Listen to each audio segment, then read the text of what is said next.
이런 가운데 네. 이재명 대표도 어제 신년 기자회견을 했습니다. 그러면서 현실적 실용주의라는 말을 꺼냈어요. 이 얘기를 듣는 순간에 뭔가 이제 대선이라는 게 정말로 국면으로 접어들고 있구나 이런 생각도 했는데 당에서 부대변인을 맡고 계신 강선필 평론가님 네. 어떤 의미였습니까? 그러니까 이제 이 결국에는 우리가 선거가 대한민국에서 크게 두 가지가 있잖아요. 이게 대선 대통령 선거와 국회의원 총선거. 근데 둘 다 물론 중도의 어떤 마음이 상당히 중요하긴 하지만 대선이 특히나 중요합니다. 그리고 우리가 이제 수적으로 조금 열세에 있잖아요, 민주당이. 그렇기 때문에 아무래도 중도의 표심이 상당히 중요한데 제가 앞서서 말씀드렸지만 어쨌든 간에 이재명 대표가 이제 본인이 주장해 왔던 기본소득, 기본사회 그건 마저도 네. 이것마저도 아니 너희들이 보수 여당 너희들이 이것 때문에 그렇게 싫다고 해가지고 우리하고 대화를 안 하려고 하면 내가 이것까지도 잠시 좀 내려놓겠다. 그러니까 지금이야말로 대통령의 공백 상태이기 때문에 국회라도 조금 여와 야가 만나가지고 추경 얘기도 하고 네. 민생도 살리고 또 이런 것들을 지금 중도층과 국민들이 원하고 있으니까 우리가 만나야 되는데 자꾸 탄핵이라든지 아니면 특검이라든지 이런 정치와 관련된 문제 때문에 우리가 만나질 않으니 그럼에도 불구하고 우리가 좀 만나자. 그 차원에서 내가 먼저 하나 내려놓겠다. 그리고 이제 이런 걸 제안을 한 거죠. 그러면 이제 국민의힘의 권성동, 권영세 이 쌍권청들도 이제 이재명 대표의 어떤 이런 제스처에 손을 내밀어야죠. 그래야지 본인들이 여당으로서의 그나마 역할이 있는 거고 자기들이 조기 대선에서 그래도 국민들에게 한 표라도 주십시오라고 말씀할 수가 있는 건데 결론은 이재명 대표는 저는 이래서 좋아요. 뭐가 좋냐?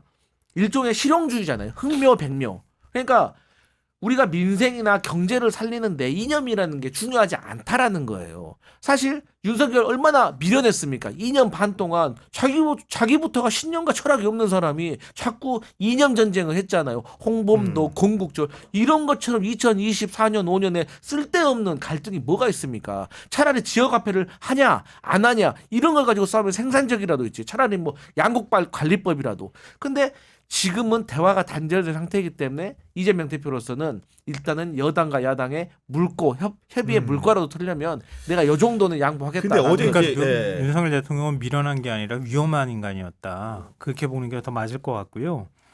저는 이재명 대표가 좀 자신감 있는 표정으로 나왔으면 좋겠어요.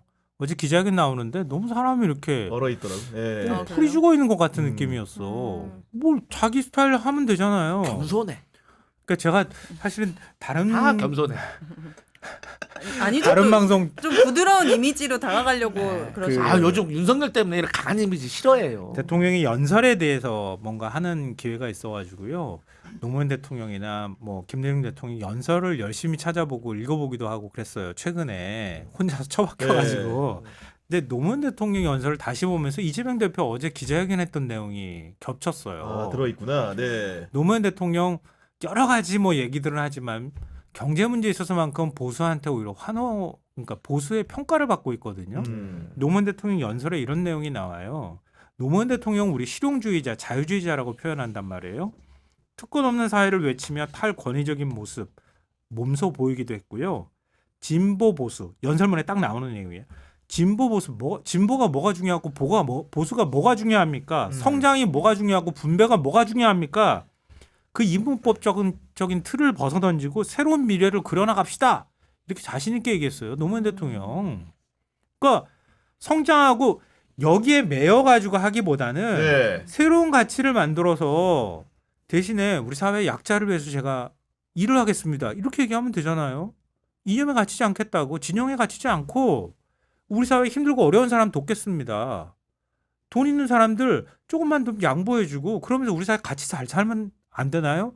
근데 진보의 가치는 복지입니다. 이렇게 얘기하지 않아도 된다는 거야. 노무현 대통령 그걸 그렇게 얘기했어요. 맞아요. 그러니까 이재명 대표는 노무현 대통령처럼 하라라고 저는 조언해주고 싶어요. 당당하게. 좋은 말씀입니다. 다만 이제 어제 기자회견이 레거시 미디어에서는 선택적으로 보도를 한다 이제 안 했다고 할 수도 있지만 솔직히 말하면 뭔가 이제 그 야권 성향으로 보이는 유튜버 세상에서도 솔직히 이 기자회견을 주목해서 썸네일을 만들거나 이런 것들을 잘 볼 수 없었다는 것은 그 기자회견 내용 자체가 이 국면에서 소구력 있었는가 이거에 대해서는 사실 반성해볼 지점이 분명해 보입니다. 맞습니다. 그런데 저는 이제 뭐 민주당 소속이라서가 아니라 그날 너무나도 많은 일들이 있었어요. 맞아. 하루에? 네, 네. 그날 그 뭐 날짜가 별로 안 화제에서 좋았어. 또 이제 네. 우리 윤김 콤비도 나왔고, 네. 네. 그래서 이제 날짜를 좀 잘못 택한 것은 있었다. 저는 그렇게 생각해서 이것은 조금 전략실하고 조금 공보단에서 조금 반성을 해야 된다. 그런 생각을 하는데 어쨌든 간에 이재명 대표로서는 결국에는 이게 이제 남아서 이 이재명 대표가 밝혔던 본인의 어떤 소신과 철학, 앞으로 내가 이렇게 대한민국을 만들어 보고 싶다는 어떤 이 청사진에 대해서는 우리가 계속해서 이제 인용을 하고 설명을 해 나가는 과정이 필요하다는 거죠. 그러니까 네. 사실 제가 앞서 말씀드렸지만 많은 국민들이 지금 민주당에게 그 안정감을 원하고 있고 그다음에 여당의 역할을 원하고 있어요. 그러면 지금 이 상황에서 여당의 역할이 뭐겠습니까? 이게 이제 민생 아니겠습니까? 네. 정부의 실력을 우리가 정치학에서 세 가지로 나누거든요. 첫 번째가 민생, 두 번째가 안보, 세 번째가 이제 협치, 정치, 국내 네. 정치잖아요. 그래서 이제 지금은 어쨌든 이재명 대표로서는 일단은 이제 헌법재판소는 헌법재판관 2명이 추가가 돼서 이제 안정적으로 돌아갈 겁니다. 우리 지금 헌법재판소 벌써 변론기를 4차까지 봤잖아요. 맞아요. 네. 보면은 헌법재판관들도 이미 마음을 다 먹은 것 같아요. 질문들을 하는 걸 보면. 그래서 이대로 놔두면 되는 것이고 그다음에 또 두 번째로는 이제 형사소추와 관련돼서도 구속까지 돼버렸습니다. 그러면은 이제 형사소추도 검찰에서 기소할 것이고 또 특검이 또 발의가 되고 하면은 이것도 이제 넘어갈 거예요. 그렇기 때문에 이제는 뭔가를 버리는 것보다 하나씩 수습을 하는 과정으로 가야지 사실 국민들이 이재명 대표가 확실히 시장도 해보고 도지사도 해봐가지고 이 행정이라든지 이 어떤 전체적인 운영에 있어서 네. 노련하구나. 이제 그런 그래서 저는 것을- 오인혜 씨한테 이 대목에서 하나만 좀 물어보고 싶은 게 이재명 대표 어제 했던 얘기 중에 뭐냐면은 정치 보복을 안 하겠다고 약속할 수 있느냐 이런 질문에 대해서 김대중 전 대통령이 보복을 하지 않아 성공한 대통령이 됐다. 정치 보복은 해서는 안 되고 그 단어 자체가 없어졌으면 좋겠다고 했는데 오인혜 씨의 생각은 어떠십니까?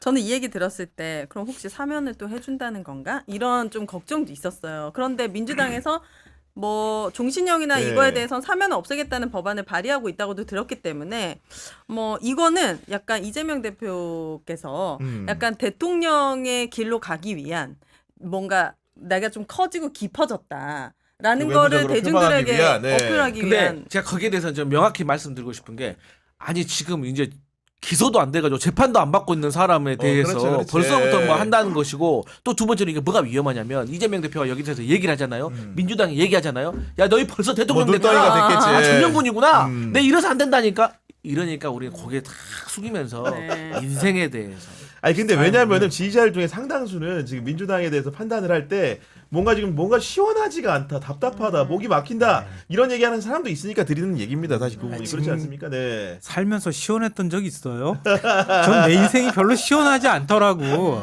원래 시원하지 않는 게 인생이에요. 사회고. 윤석열 지지자들이 2년 반 동안 엄청 시원했을 것 같아요. 약간 그러지 그런가요? 않았을까요? 그 효능감이 엄청났죠. 하기야 뭐. 저는 민주당한테- 멋대로 하는 네. 약간 그렇지 원래 그냥 이거 계엄령하고 뭐 저 내란 안 일으켜도 네. 원래 내란 일으킨 것처럼 하고 살았으니까 네. 자기 멋대로. 근데 그랬으니까 그럴 것 같긴 한데 저는 이재명도 우리 페스티벌이 그런 거잖아요. 저기 있어요. 이재명 대표 있으니까 가가지고 막 악마로 막 색칠하고 거기다가 막 이렇게 뿔 꽂아놓고 막 그런 다음에 지들이 다 그렇게 만들어놨어. 만들어놓고 난 다음에 좀 있다가 잠깐 뒤돌아서서 이렇게 와더니 악마다 그러고 막 도망가는 거야. 네. 그런 아주 비슷해. 학폭에 비유하면은 지들이 막 때려. 막 때리고 난 다음에 맨날 두드려 맞아. 두드려 맞다가 도저히 안 돼가지고 왜 때려? 그러면서 저항했어. 그러고 났더니 그걸 열받아가지고 분을 못 사기다가 저거 죽이겠다고 칼 들고 왔다가 경찰에 붙잡혔어. 그때 끌려가면서 그러는 거야. 저 새끼 때문에 내가 이렇게 됐어. 저 저항하는 쟤 때문에. 쟤는 왜 안 붙잡아가? 이렇게 얘기하는 거랑 똑같은 짓 하고 있는 거야 지금. 적절한 비유이십니다. 네. 잠을 못 자신 거 아, 같네요. 많이 피곤해 보이십니다 오늘. 제가 궁금한 거 그러니까 있었는데. 세상에 시원한 삼상 하나 더 드세요. 순백. 뭐 목동을 줘요 사람이. 시원한 일 세상에 없고 이재명 대표라고 해가지고 금방 이렇게 깨끗하게 짠하고 나타나는 거, 그 기대하는 거는 머릿속에서 네. 기대하는 거예요. 최대한 그 안에서 최선을 다하는 모습을 보여주길 기대하는 거고요. 아까 제가 말씀드렸던 것처럼 주눅들지 말고 자기 스타일 잃지 말고 국민한테 자신감 있게 자기 거 얘기하면 돼요.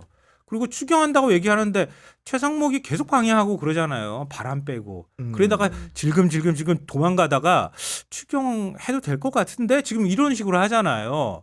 그러니까 그런 거 있어서는 이재명 대표가 키를 확 잡고 박찬동 원내대표한테 그냥 계속 주지 말고 추경합시다. 만나자. 당장이라도 할 수 있어. 해. 네. 이렇게 해야 되는 거야. 제가 볼 때는 알겠습니다. 그걸 네. 시원하게 생각을 못 하는 거예요. 그걸 시원하다고 국민들이 저는 평가할 거라고 봐요.